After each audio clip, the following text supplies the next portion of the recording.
It's now obvious that the Tinubu-led government has a ransom on the head of Peter Obi. They are probably seeking for anybody that can discredit or can look for a debt or a dent in the brand and image of Mr. Peter Obi. And that's why Governor Wike would revoke 165 lands, so to speak, in Abuja.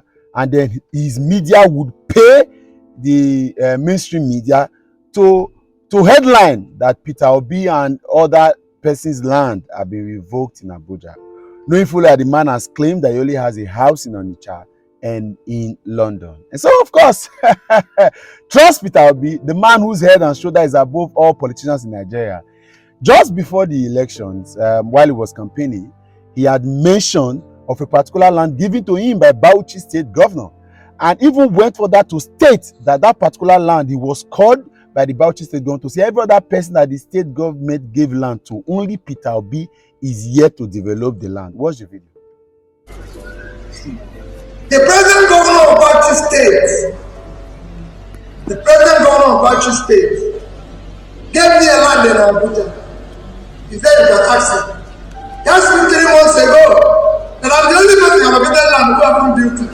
I said, I told you, I do not need a land in Abuja. I don't want house all over the place. I'm not against those who do it, as long as it doesn't conflict my interest. So that's the video. And so that's to tell you who Peter Obi is. Again, it goes to show, for me, the take home from this particular situation is that Peter Obi is deathless. Yes. No man is perfect. But if these guys can go this low in looking for a way to stain his name, it means therefore that if they have a bigger problem, a bigger image-breaking, jaw-dropping debt or dent, they would go ahead and hit it. Of course, go on social media, the APC guns and Agbadorians and Baptists who are currently suffering the hardship in this country has forgotten about that problem. They are raising the news and sharing the information of a certain land being revoked. Peter Obi has made it clear. I don't want to even stress us so much, obviously. Respect to Peter Obi. To every time they try to attack him, his brand goes higher. I go and check. With this video now in public view, in circulation, in recirculation, obviously this man is a good man. I'm telling you. Because they thought this would be it. Oh, what they are seeking is a way of trying to drag him down to their level and make it sound as if he is with them. He is not with you. He is not like you. Again, no man is perfect, but this man has shown that he's better than a lot. The English word to use that his head and shoulders are above all the politicians in this country currently. And while you see a couple of other videos of Mr. Peter Obi, a man I love so much, talking about the processes, talking about character, talking about capacity. I see Peter Obi's journey into politics and a lot of things that have happened in the last couple of weeks to teach all of us a lesson. Whatever you are committed to do it well. Whatever gift you receive, please be vocal about it. Do not live your life in secrecy. My pastor used to say that when the devil wants to kill a man, he allows him live in secrecy. This man has been open like a book. And that's why he's here. I'll allow you to see a couple of these videos and please share this video. Let us respond to those in the APCs that thought they were going to show that Peter Obi, Tinubu, Wike, all of them are in the same level. They are not in the same level. Peter Obi is not their mate. Share this video and make the comment loud. Peter Obi is not their mate. We need to shut down cost of governance. Now state government needs a house in Abuja. The governor doesn't live in Abuja. Nobody wants to kill you. I was governor for 8 years without bulletproof car. I must tell you that I bought one, but I didn't use it and nobody killed me. I was using Prado. They will say, hey, it's not balance, it's not this.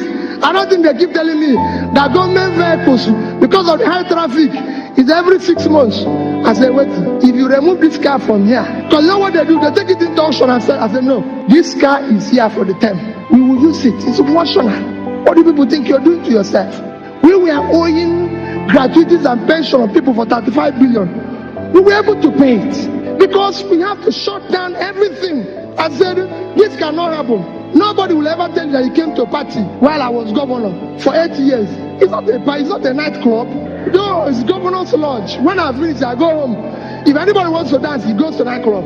That is his business. And go and check.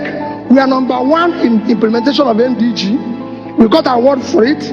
I spoke at the UN. Go to European Union. We are #1 in the European Union while I was there. Why am I saying this? We were able to meet up every obligation. EFCC invited me last year because my name was mentioned in Pandora papers. I went there. They said, oh, people say finally they've invited me. They went and said, when I became governor in 2006, I had a business in the UK. I was doing well and everything. So I folded everything, put it in a trust. That's what is there. If you go there and see 1 naira, throughout the time I was in office till today, interaction was taken. If not, people should let me go.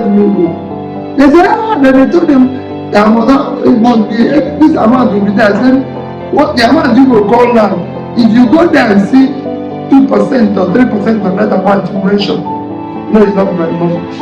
Let me go. And what am I trying to say?